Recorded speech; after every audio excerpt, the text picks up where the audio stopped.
de mutilados que tanto en Freetown como en McKinney, como en algunas zonas, con ayudas internacionales han hecho pequeñas aldeas. Claro, son gente que con brazos, sin brazos o sin piernas, pues la dificultad de poder rehacer sus vidas también ha sido dificultosa. Hay mucho ánimo revanchista. O sea, hay gente que debe saber quién le cortó la mano, quién le cortó el pie. Estos días ha venido por Barcelona una chica que ha escrito un libro que vive creo que en el Canadá, que no tiene brazos, no tiene manos y bueno, intenta dar un mensaje de optimismo y de reconciliación, pero a veces cuesta creer que sea posible.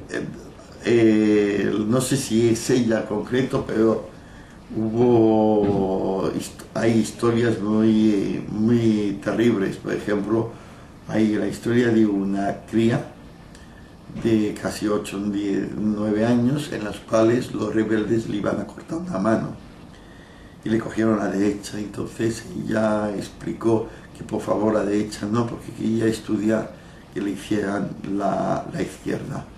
Entonces los rebeldes esto lo interpretaron como una osadía o una ofensa hacia ellos y le cortaron las dos. Y claro, son historias que en esos momentos cuando oyes y son realidades pues muy duras, pero muchos de ellos creo que en esos momentos revanchismo no hay mucho dolor, eso sí, porque ¿qué me puedes decir si coges tú a un niño de 8 o 10 años y no le das alternativas o cortas los brazos de propios familiares o te matamos y ves que esto lo que dices es verdad porque has matado a 2 o 3 compañeros suyos delante de él, pues el miedo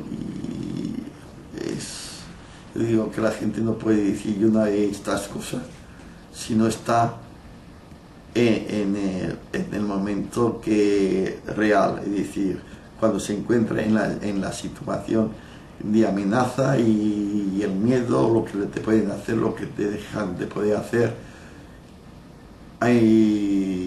Muchas veces la gente no puede gobernar sus sentimientos